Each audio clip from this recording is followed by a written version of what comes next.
بسم اللہ الرحمن الرحیم۔ السلام علیکم ورحمۃ اللہ وبرکاتہ۔ میں زبیر خان ہوں اور آپ میرا ویلاگ دیکھ رہے ہیں۔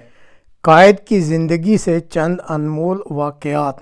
بانی پاکستان قائد اعظم محمد علی جناح کی زندگی کے چند انمول واقعات ٹی وی 24 کے دلی شکریہ کے ساتھ ناظرین آپ کی خدمت میں پیش ہیں۔ دعا ہے کہ اللہ تعالی ہمارے آج کے حکمرانوں کو بھی ان واقعات سے کچھ سبق سیکھنے کی توفیق عطا فرما دے۔ وہ شخص ہے جو سگار پیتا ہے بڑا مہنگا اور مرتے دم تک پیتا رہتا ہے۔ ایک دفعہ آخری دنوں میں زیارت میں تھے، نڈھال رہتے تھے اور زیادہ تر نیم بے ہوش رہتے تھے، بات بھی نہیں پورا دن کر سکتے تھے کمزوری کی وجہ سے اور بیماری کی وجہ سے۔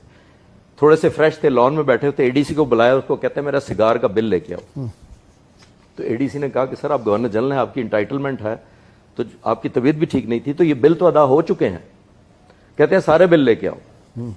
سارے بل منگوائے گئے، ذاتی چیک بک سے بل کاٹا اور انگریزی میں کہا، میں اردو میں بتاتا ہوں، انہوں نے کہا سگار پینا بری عادت ہے اور میری قوم میری بری عادتوں کا خرچہ کیوں اٹھائے۔ گورنر جنرل وہ ہے جس نے پاکستان بنایا ہے، یہ ذہن میں رکھیے گا، آج کا گورنر نہیں ہے۔ نہیں، آخری دنوں میں کھانا پینا چھوڑ دیا۔ فاطمہ جناح کو فکر ہوئی، ڈاکٹروں نے کہا کہ آپ کسی طرح کھلائیں کیونکہ ان کی زندگی کو کمزوری سے زیادہ خطرہ ہے بیماری کی نسبت۔ 80 پاؤنڈ وزن تھا ان کا وفات پہ، جی بالکل ایسا، اتنے کمزور ہو چکے تھے۔ اتنے کمزور۔ اے ڈی سی کو یاد آیا کہ جب لاہور تشریف لے جاتے ہیں ممدوٹ ہاؤس تو وہاں کا فلاں باورچی بلا لیتے ہیں، کیونکہ انہوں نے پرماننٹ سٹاف نہیں رکھا ہوا لاہور میں۔ جب وہاں ٹھہرتے ہیں جناح ہاؤس میں تو باورچی فلاں جگہ سے آتا ہے، تو وہ پسند آیا ان کو بڑا۔ اس نے فاطمہ جناح سے کہا کیوں نہ ہم اس باورچی کو زیارت بلا لیں، اس سے کھانا بنوائیں، شاید کھا لیں۔ تو پوچھنے کا پتہ تھا کہ اجازت نہیں ملے گی، چھپ کے اس کو ٹکٹ بھیجا گیا، ان دنوں جہاز پہ بلایا گیا کوئٹہ، پھر زیارت۔ فاطمہ جناح نے اس باورچی کو کہا کہ جو جناح صاحب کی پسندیدہ ڈش ہے، جو تم سب سے اچھی بناتے ہو بناؤ۔ بغیر بتائے وہ بہن کھانا لے گئی اندر، ضد کر کے بہن نے کہا چکھ لیں۔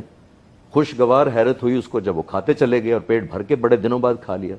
برتن اٹھائے گئے، باہر خوشی کا سما تھا کہ آج جناح صاحب نے پیٹ بھر کے کھا لیا۔ تھوڑی دیر بعد اے ڈی سی کو اندر بلایا اور کہا یہ کھانا کس نے بنایا تھا؟ ہاں، تو اے ڈی سی نے جناح صاحب سے کہا کہ سر یہ وہ جو ممدوٹ ہاؤس لاہور والا باورچی ہم نے وہ بلایا تھا، کیونکہ آپ کی زندگی کو اتنا خطرہ تھا۔ کہتے ہیں اس کو بلاؤ۔ بلایا، اس کو کیش انعام دیا، اس کی ریٹرن ٹکٹ کا خرچہ اپنی چیک بک سے کاٹا اور انگریزی میں کہا اس کو واپس بھیج دو، یہ غریب قوم ہے، میرے منہ کے ذائقے کے لیے اس عیاشی کی متحمل نہیں ہو سکتی۔ جو قائد اعظم نے سوچا تھا وہ ہم ٹرانسفر نہیں کرتے۔ میرے یا مجھ سے پہلے والے جتنے لوگ ہیں وہ اس چیز کے، چاہے وہ گناہگار ہیں چاہے وہ قصوروار ہیں، ہمیں وہ جناح دکھاتے رہنا چاہیے۔ اور وہ میں کسی پیغمبر کی بات نہیں کر رہا، کسی ولی کی بات نہیں کر رہا، میں کسی سینٹ کی بات نہیں کر رہا، میں ایک 75 سال پہلے ایک عام آدمی کی بات کر رہا ہوں، جو شخص جس کو جو مرضی لبادہ پہنا دے، کیونکہ اس کو میچ کرنا مشکل ہے، اس لیے ہم اس کو دکھانا نہیں چاہتے۔ طاہر ربانی اے ڈی سی تھے ایئر فورس کی طرف سے، ان کے ساتھ رضا ربانی کے والد رضا ربانی کے والد اپنی کتاب میں لکھتے ہیں کہ بڑی عید 25 اکتوبر 1948 کو ہوئی، چھوٹی 3 دن بعد ہو گئی تھی۔ بڑی عید جب ہوئی تو کہا کہ کوئی رستہ نہیں میرے لیے رکوانا، جہاں جگہ ملے گی میں نماز پڑھی۔ اور امپورٹنٹ بات یہ ہے، ہم کہتے ہیں جی وہ تو سیکولر مذہبی، اس پہ زیادہ باتیں ہو چکی میں کرنا نہیں چاہتا، لیکن اے ڈی سی لکھتے ہیں کہ واپسی پہ کہا کہ رستہ تبدیل کر کے گھر جائیں گے سنت ہے۔ ایک دفعہ کانوائے جا رہا تھا، اس پہ لکھا ہوا تھا شہنشاہ ہندوستان، جناح صاحب کے لیے لکھا ہوا تھا۔ کانوائے رکوا لیا، انہوں نے کہا اس کو اتارو، میں کوئی شہنشاہ نہیں ہوں، اللہ، میں لوگوں کا سلیکٹڈ بندہ ہوں، جب تک وہ چاہیں گے میں رہوں گا۔ ایک ہندو کلائنٹ آیا، کیس مشکل تھا، اس نے قائد اعظم کو کہا کہ میں چاہتا ہوں آپ بڑے مشہور ہیں، آپ میرا کیس لڑیں۔ پڑھا، کہتے ہیں لڑوں گا، ہر پیشی کا 500 روپیہ لوں گا، 10 پیشیوں میں مقدمہ ختم کر دوں گا، امید ہے۔ اس نے 5000 ایڈوانس لے دیا، جو کہ لیتے تھے یہ، 3 پیشیوں میں مقدمہ ختم کیا، جیت لیا۔ جب وہ ہندو کلائنٹ آیا تو انہوں نے 3500 روپیہ واپس اس کو کیا تو اس نے انکار کر دیا۔ اس نے کہا کہ یہ تو آپ کی کمال ہے، پیشہ ورانہ مہارت ہے کہ آپ نے 10 کی بجائے 3 پیشیوں میں ختم کر دیا، تو یہ آپ کا حق ہے۔ آگے سے کیا کہتے ہیں اس کو کہتے ہیں جناح صرف وہی لیتا ہے جس کا وہ حقدار ہوتا ہے۔ یہ ہم بچوں کو کیوں نہیں بتاتے کہ جب پاکستان بننا ٹھہر گیا تو نہرو، لارڈ ماؤنٹ بیٹن اور سب سے زیادہ گاندھی نے زور لگایا کہ کسی طرح جناح صاحب کو قائل کر لیا جائے کہ ملک کو نہ ڈیوائیڈ کرے ان کے پوائنٹ آف ویو سے۔